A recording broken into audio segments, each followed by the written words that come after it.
Ndinokumoresa imose muzita raJesu weNazareta. Hallelujah. Ndinokugamuchira imose manhero ano kuzuva rechipiri reHoly Week. This is the second day in the Holy Week, musi weMonday. I'm going to give this sermon in a teaching mode. So it's not going to be evangelical, it's going to be in a teaching mode. Wherever you're watching from, may God bless you, may God reach forth for you, Pauri Koko. Ndichaverenga zviverengo zviri. The title yemusoro uno manhero ano yakazi The House of Worship and Fruitfulness. So I'm going to talk about two things: house of worship and fruitfulness. Ndichaverenga zviverengo zviri muzuva ranhasi. Chiverengo chekutanga chinobva kuna Matthew chapter 21 ndechiverenga paverse 12 kusvika paverse 14. Panoti kudii: And Jesus went into the temple of God and cast out all of them that sold and bought in the temple, and overthrew the tables of money changers and the seats of them that sold doves. And he said unto them, It is written, My house shall be called the house of prayer, or the house of worship, but ye have turned it into a den of thieves. And the blind and the lame came to him in the temple, and he healed them. Ndoverenga zvakare Matthew chapter 21 from verse 18 kusvika verse 21. Ndichaverenga panoti zvona: Now in the morning, as he returned into the city, he hungered. And when he saw a fig tree in the way, he came to it and found nothing thereon but leaves only, and said unto the tree, Let no fruit grow on thee henceforth. And presently the fig tree withered away. And when the disciples saw it, they marveled, saying, How soon is the fig tree withered? Hallelujah. May God bless the reading of his word. Amen. Ndoda kutenda Mwari nomukana ndapiwa kushumira manhero ano. As I elaborated earlier on, this is the second day of the Holy Week. Nezuro tangatiri muno tichizwa nezvekupinda kwaJesu achipinda muJerusalem. Pachimbwa Hosanna, Hosanna, Hosanna. Blessed is he who comes in the name of the Lord. Pachimbwa zvese pechicelebratewa. Chikamu chekutanga chendaverenga chinhu chakaitika zvakare musi weSunday. Chikamu chechipiri inyaya yakaitika musi weMonday. Ndichatanga kuconcentrate on the chikamu chakaitika musi weSunday. Hallelujah. Tanzwa kuti musi weSunday Jesu achingopinda muJerusalem, pawakananga pekutanga wakananga kutemple. Praise the Lord. Hallelujah. Wakananga kutemple. Mutemberi chii chachiri mutemberi? The temple, the house of God, yanga yachinjwa yakuitwa business rekutengesa nekutengeserana zvinhu. Manga mazara money changers, vanhu vanga vakutengesa zvipfuyo vachichinja zvipfuyo vachichinja mari. Hallelujah. Ndiyo temple wenda kutaura nezvayo muzuva ranhasi. Hallelujah. Pauri ikoko batisisa kuti tiri kutaura pamusoro petemberi. Ndisati ndauya kuno muzuva ranhasi, I was reading from the book of Chronicles, 2nd Chronicles chapter 6. Ndanga ndichiverenga ndichida kumboziva kuti mutemberi maimboitika chii. Hallelujah. Kubva kudhara kuOld Testament, the temple, mutemberi yanga iri a holy place, maigara the presence of God.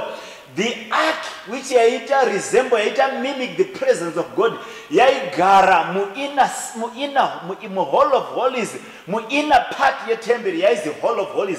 No maigara the ark. Hallelujah. Yechigara imomo no maigara presence yamari, the ark of the Lord yaimirira presence yamari. So mu ark imomo maigara presence yamari. And this is what I maigara chi. It will take time forever kuti sanangura zvinhu izvozvo. Asi ndichati kuti sanangura munguva ino. But ndoda kuti unzwisise kuti mu ark ndo yaimirira the presence of God, and yaigara mu holy of holies. The temple zvakare ndo yanga ndakachiverenga kuna Chronicles. Uchizi zvona mutemberi, mumwe musi Solomon apedza kuvaka temberi, akuidedicate. I love this one. Hallelujah. Kuna 2nd Chronicles chapter 6 pane zvaanotaura zvakawanda zvaitaura paidedicate temberi. Hanzi kudii naSolomon: Mwari, kana vanhu venyu wakange vauya muno wasina zvibereko zvakavhurwa, waine zvibereko matumbu akavharika, barren woman, when they come to the temple, wakanamata vari paaritari, munazozwa Mwari muri kudenga, mugovhura matumbu avo. Hallelujah. Zvoreva kuti kutemberi, every woman who was barren angaine mukana wekuti akaenda kutemberi, akaenda paaltar yaMwari mutemberi, aisvika chinamata aripo, Mwari wozarura dumbu rake. Ndiyo temberi yachinjwa kuitwa a house of selling money, a house of exchanging money. Ndiyo temberi. Saka wakadzi vane matumbu akafarwa vachaenda kupi? Mutemberi zvemakutengeswa njiva, mutemberi zvemakutengeswa shiri, mutemberi zvemakutengeswa mechichinjwa mari. Hallelujah, somebody. Number 2, tiri ipapo zvakare, ndiyo temberi iya. Ukaerenga kuna Samuel, kunozi mumwe mukadzi ainzi Hana akabva kumba kwake aine chizvaro chakavhara. Mainini wake mukadzi wake mainini mukadzi ningina wake avhurwa matumbu, iye nanozwa hasha ari kumba kwake kuti Mwari, inini chizvaro changu chakavhara. Bhaibheri rangu amheno renyu rangu rinoti akaenda kutemberi, asvika paaltar akanamata zvekuti muprofita Eri achimona aripo anoti, mukadzi uyu adhakwa, wamwa waini here? Iye anoti, mambo ishe wangu, handina kana kutongodhakwa, ndine nyaya yandiri kudurura paaritari yaMwari mutembo. Praise be to Jesus. Hallelujah. Imamo mutemberi imamo aripo muprofita Eri, priest Eri anoya pari anoti, mukadzi chisimuka uende, nyaya yako yagadzirwa. Zvakaitikira kupi? Mutemberi. Now ndiri kuti temberi zvayachinjwa, the house of worship, the house of prayer has been turned into a house of business, into a house of exchanging money. Where are the barren women going to go? Where are they going to present their petitions before God? Now the temple has been turned. Now vanhu vakutengesa muka, vanhu vakutengesa shiri, vanhu vakutengesa zvipfuyo mutembe. Where is the barren woman going to go? Mutembe. Hallelujah. Solomon ari kudedicate temple. Anoti zvona kuna Chronicles chapter 6. Hanzi na Solomon, Mwari, kana kuchinge kwaita denda guru, kana kuchinge kwaita denda guru munyika yamakatipa iyi, vana venyu vakauya kuno kutemberi, wakaburukira muno, wakauya paaltar apo, wakanamata, vachiti Mwari, tibvisirei denda guru rapinda munyika. Imi Mwari munazwa, muri kudenga, mugouya mubvise denda. Now that's the house yachinjwa into temple prostitution, business exchange money mutembo. Hallelujah. Now that's why chadenda vanhu vachaenda kupi? The temple has been turned. Hallelujah. Ndiyo temberi zvakare yaizi naSolomoni kuna Chronicles, Mwari, kana Mwari vanhu venyu vachinga vauya kuno vakuda kuenda kuhondo, vakauya muno mutemberi, wakanamata vari mutemberi muno, Mwari, imi Mwari munazozwa, muri kudenga, mugouya Mwari mugorwira Israel kubva kuhondo. That's the temple yatiri kutaura yasandurwa kuitwa a house of commercial business, a house of exchanging money. Now we are about to go to the war. Where shall we go? The temple has been turned. Hallelujah. And this one that amen. Iri kuta zvakare kuna Solomon, kana kuchinge kwaita drought, kana mvura ichinge yaramba kunaya Mwari, vana venyu vakauya kuno kutemberi, wakanamata kuti Mwari, tizarurirei matenga, tinaisirei mvura, mvura ndainaye, vari mutemberi, munazozwa Mwari, mugozarura matenga, matenga anaise mvura. That's the temple yatiri kutaura nezvayo, yachinjwa into money changers, yachinjwa into temple prostitution, yachinjwa. That's the temple. Hallelujah. Pandiri kutaura izvi, ndoda kuti ufungisise nezvinhu zvasandurwa mauri, things of value, zvanga zviri of value mauri, zvasandurwa, zvawaita water down, zvisisiri of value to you. Kana kuchinge kwaramba kunaya, wakauya kunamata mutemberi muno, Mwari, munazozwa, muzarure matenga kuti mvura inaye. That's the temple yatiri kutaura nezvayo. Ndo yasandurwa into a house of robbers, into a house of money changers. Hanzi zvakare naSolomon, Mwari, kana vanhu venyu mastrangers, vasiri vaJudha, vasiri vaIsrael, vakanga vauya muno, Mwari, vachiita botero remutemberi muno, Mwari, Mwari munazovachengeta. Now that's the house yanga iri botero yemastrangers yevafambi nje aipfuura yaichengeta vanhu vakadaro, so ndo yasandurwa into money changers. Hallelujah, praise the Lord. Mwari kana kuchinge kwaita pestilence, kana kuchinge kwaita makatapila, kana kuchinge kwaita hwiza ziri kudya minda, vanhu venyu Mwari vakauya kutembo kuno, Mwari wakanamata, munazodzinga udyi, ndio tembo yasandurwa. Vanhu vamowa kuti tiri kutengesa mombe yangu 400, mombe yangu 600. You know the business, the language inotaurwa nema-money changers. Hallelujah. Ndio tembo yandiri kutaura nezva yanga yasandurwa from being a house of prayer into a commercial business. Maitwa exchange of money, maitwa temple prostitution, maitwa zvakawanda. Hallelujah. Yasandurwa, temberi yasandurwa. Praise be to Jesus. Ndiyo ya temberi zvakare tikaenda Old Testament. Solomon apedza kunamata, apedza kuidedicata.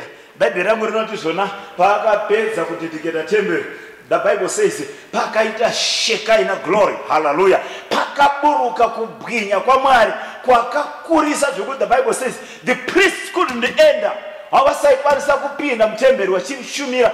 They had to stop, cease fire, kumira ho mutemberi. Why? Because manga maburukira kubwinya kwa Mwari. Hallelujah. So ndiyo temberi iyoyo inoburukira Mwari, inoburukira kubwinya kwa Mwari, ndio yasandurwa kuitwa a house of money changers. Hallelujah. Dai tiri nhasi kuno kumethodist kwedu kuno, this temple ndiyo temberi zvakare yatinoimba iya kuti tenzi taungana muno mumba yenyu, uya iwo zota pinda tenzi mikwedu, tenzi taungana muno mumba yenyu, ouya iwo zota pinda tenzi mberi kwedu, iyo moyo yedu oino muchemera onayo mweya yedu tenzi ino Baba ngatizive ekiti muri muno, engati rizvi renyuraza rirwandime yera yera yera era era era era era era era wana mai wedu kumamisha kwatakakurira paichi pakaimbwa rumboni, tenzi taungana muno mumba yenyu, uyaiwo tenzi zvotapinda mberi kwedu, iyo moyo yedu inomuchemera. Wana mai vedu paimbwa rumbo vano mutemberi vanomhanya kuti kwata kwata kuenda paaritari. Hallelujah. Wachiuya pachikuwa chitsvene wachizoti tauya mumba maMwari, tauya kuzotura all our petitions, all with the prayer and supplications we lay our requests be known unto God. Mutemberi. Hallelujah. Somebody. Ndiyo temberi yasandurwa kuita house of money changers. Ndiyo temberi yasandurwa mukana wana mai vedu vaichemera vana vavo hapasisina, nekuti mutemberi maakutengeswa njiwa. Mukana vana mai vedu vaichemera vana vavo zvidhakwa, vazhinji vaimwa doro vakachemerwa mutemberi paaltar, vakasandurwa upenyu hwavo. Nhasi hakusisina mukana. The temple has been turned into a house of money changers. Hallelujah. Praise be to Jesus. Tinoda kutenda Mwari nekuti kupinda kwa Jesu mumusha weJerusarema kwakaita restore the temple status. Hallelujah. Ndosaka Jesu number 1 pangopinda muJerusarema aziva kuti aiwa pane chinhu chakasandurwa kwaibotera vana mai vedu vane matumbu akazarurwa. Ndokwandiri kunanga number 1. Kwaichemera mastrangers ndokwandiri kuenda number 1. Kwaiti Mwari kana vanhu vanodaro nezita renyu vakazvininipisa vakazvirereka vakaenda mberi penyu Mwari, imi Mwari maizwa muri kudenga mechirapa ndokwari kunanga number 1. Hallelujah. That's the reason why he's approaching the temple before doing anything else, to restore the temple status. Hallelujah. Mutemberi maizarurwa matumbu ana mai, mutemberi maibviswa barrenness, mutemberi vanhu vaipiwa simba rekuenda kunorwa hondo, mutemberi mastrangers aichengetwamo, mutemberi the captive were set free. Kana wapinda mutemberi wachita lay their request be known unto God. Hallelujah. Arikundizwa ngati amen. Hallelujah. Saka Jesu kupinda kwake mutemberi, ndinofarira rimwe soko rakamboparidzwa kuti Jesu kupinda kwa Jesu mumusha wemunhu mutema kwakanaka kwazvo. Hallelujah. Kupinda kwake mutemberi kuri kuita restore. Petinenge takuimba pa hama dzangu patinoimba tiri muno mutemberi, imbofunga the wave inomuva muri mutemberi, imbofunga the Shekinah glory, imbofunga the presence yaMwari inoburukira mutemberi. Asi panga pasisina ranga yayishe kuti manjiwa yangu $10, njiwa yangu $20. Paya panozi paya ndimishe weimba ino, patinoimba kuti ndimishe weimba ino, panga pasisina, panga pane nyaya kuti njiwa yangu $10. Paya paya kuti mutsene panga kusisina zvese. Why? Because temberi yanga yachinjwa into commercial. The house of worship ndo munoburukira Mwari. Godesa munozizvona patemberi ndipo pakamiswa zita raMwari. Saka pakamiswa zita raMwari panga pachinjwa pakutengeswa njiva. Andizwa ndati amen. Hallelujah. Hallelujah. Pandiri kutaura izvi ndoda kuti uchibva kutemberi, uchibva ku-outside temple uye ku-closer home. Hallelujah. Ufunge zvinhu zvawaisikoshesa mauri, zvawaisikoshesa mauri. Umwari hwaMwari waisigara wakakuvhumbamira, asi nhasi uno wakunzwa kuzviri kure kure newe. Waisinzwa hanga, waisinzwa nyota, waisinzwa nzara, waisinzwa kudokwairira kwokuti Mwari ndiri kukutsvagai Mwari. Nhasi uno kure kure newe, as if the temple has been turned, waitwa watered down. Hallelujah. Come back to your status. Hallelujah. Praise be to Jesus. Praise be to Jesus. Hallelujah. Ibva kure kure kwenanga ndiri kutemberi, ndechipa mufananidzo wetemberi, ndoda kuti uye closer. Nzara yawaiwanayo kare uchinayo here? Nyota yawaisiwa nayo nezvaMwari uchinayo here? Kudokwairira kwawaisiita kare uchinako here? Kutsanya kwawaisiita kare uchinako? Nhasi uno you can afford to go for days, for months, for years usina kana kumbotsanya. Hallelujah. Itemberi yasandurwa, waitwa watered down. But I am commanding, I'm praying today that the Lord will restore your faith again, that the Lord will restore you to your former status. Itakunama tauri kuti Mwari, give me old time religion. Ndipe nyota yekare, ndipe nzara yekare, ndipe Mwari kudokwairira kwekare, ndipe Mwari zvekare, the hunger ndaiwanayo ndaidzorerwe. Usaita setemberi yachinjwa yaitwa sekomeshwa. Hallelujah. Mwari vakubasire manheru ano kuti unzwisise kuti unoda kurestore the former glory, unoda kurestore the former glory manheru ano. Mwari vakupe simba rekudzoka. Hallelujah. Waisisimudza maoko uchichema uri kugomo, nhasi uno wakutoona munhu ari kuenda kugomo semunhu ari old fashion. Hallelujah. Come on, come back to your senses. Come back to your former glory. Hallelujah. Nhasi uno pawaisikoshesa zvinhu zvaMwari, uchizvibata neudzamu hwazvo, uchizvibata nechiremera chazvo, hausisina that hunger, hausisina that zeal, hausisina kutya ikoko, wakubata zvinhu zvaMwari at surface level. Wakasandurwa, wakabvisirwa nyota yekare. Go back. Sa Jesus ari kuita mutemberi achifamba achiti, this is the house of worship. Hallelujah. Mwari vakubasire vakupe nyota iyo. Zvichallenge uri kwauri iko, kumba mauri nemhuri yako, kumba kwauri, kubasa kwauri, wherever you are. Go back to the former glory. Go back to the former glory. The former. Iti Mwari ndipe old time religion. Hallelujah. pewaisimuka usiku uchinamata na 2 am nhasi unokarara na 10 kumuka na 7. God give me all time religion. Ndinoramba Mwari kuitwa watered down. Ndinoramba Mwari kubvisirwa nyota. Ndidzorerei Mwari for my glory. Praise be to Jesus. Regai ndise koma ibaba. Taverenga nyaya yechipiri yataverenga kuzizvona Jesu akabva abuda ndobva aenda kune imwe city yakaenda. Mangwana acho ndobva adzoka Bhaibheri rangu rati zvona chinhu chaakaona akanga ane nzara. Saka Bhaibheri rati anga wamusuwe manje ari kubva aona muonde. Haleluya.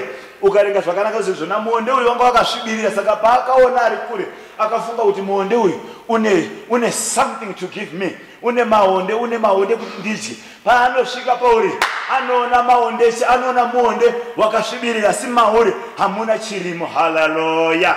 Tonight I'm going to talk about fruitfulness. Hallelujah. What is fruitfulness? Fruitfulness is the ability to multiply, is the ability to produce, is the ability to multiply, the ability to produce. Hallelujah. Saka muonde uyu uchitariswa uri from a distance unoite kunga une something chiri pauri. Hallelujah. Paunoonekwa ari kure unoonekwa semuonde une chekudya nyamba hapana chiripo. Hallelujah. Fruitfulness. Sekunga iwewe nhasi, sekunga zvatiri nhasi, ukasazvingwaririra munhu anokwanisa kuona uchibvuyi hwako, anokwanisa kuona ruwadzano rwako echingoona from a distance. These are the people of God, this is the man of God. Asi pauri pasina chinotanhika, pauri pasina chinokohweka. Hallelujah. Ndosaka Bhaibheri kuti bana paakasvikapo paakaona ari at a distance wakanga wakasvibirira. Hallelujah. I like this. Wakanga wakasvibirira, wakaita mashizha akasvibira akasvika zvokuti unoti yes, this is the man of God. Hallelujah. Be careful. Hallelujah. Vanhu vanokwanisa kukuona techibva taona munhu mubvuyi akabata hosho, akabata ngoma, akabata kuimba. So hallelujah. That yes, these are the people of God. Hallelujah. But the Bible is talking about fruitfulness. Hatisi kutaura zvokuona kunze, tiri kutaura kuona kwemukati kuri fruitful. Hallelujah. That's why Timothy, 2 Timothy chapter 3 verse 5, inoti zvona they have a form of godliness. Wanoite kunga wana Mwari, kuti ukanga wachifamba so wanoti yes, wanofamba neholy pace, wanofamba neholy step yacho inenge isiri ordinary step. Hallelujah. But they have a form of godliness, but they deny the power thereof. Hallelujah. Wakanga wachitaura wanotaura nelanguage inoita kunga iri holy, wanotaura nelanguage inoita kunga iri chiremerera, but mavari hamuna chibereko chirimo. Vanoziva nepekutaura pacho vakasvike pane vanhu. Yes, a man of God, munhu waMwari, asi maari hamuna chibereko chirimo. Ane language asi chibereko hana, ane step asi chibereko hana, ane kuona kwekunze kunoita kunga ane asi haana something chiri fruitful. Praise be to Jesus. Manero ano kwese kwauri ikoko, I'm making a call to you to pray to God. Mwari ndipei ndiwe fruitful, ndiitei Mwari ndiwe fruitful. Ndisaratidza kunge ndine, asi make me Mwari to be fruitful. MuBhaibheri mune nyaya dzakawanda dzevanhu vakawa fruitful, vakaimpacta fruitfulness yavo pavanhu vaiteera kumagenerations ari kumberi. Hallelujah.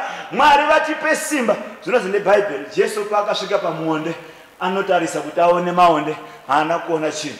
Hallelujah.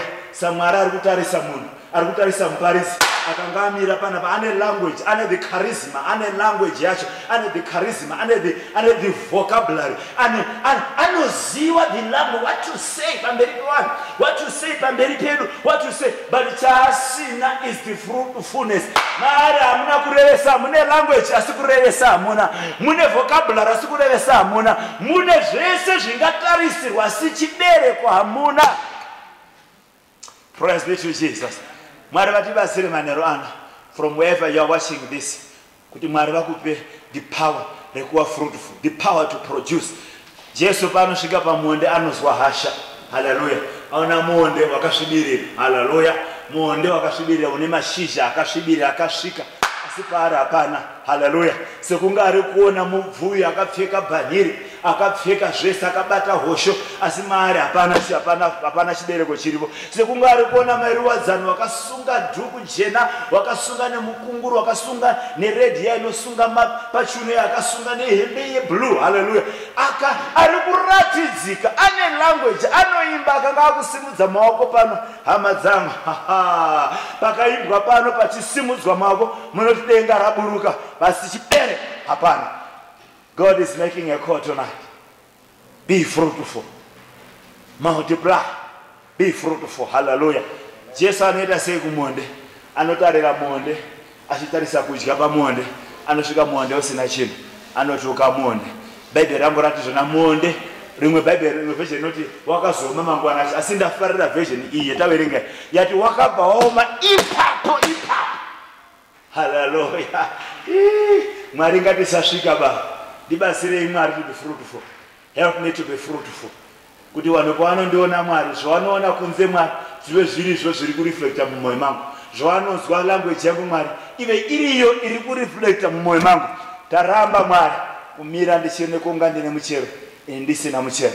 Lokanga wasvika no munhu waMwari, uchipiwa the title yokuzi munhu waMwari, asi pauri hapana chibereko. May God give you the power to multiply. May God give you the power to produce. In the name of the Father, the Son, and the Holy Spirit. Amen.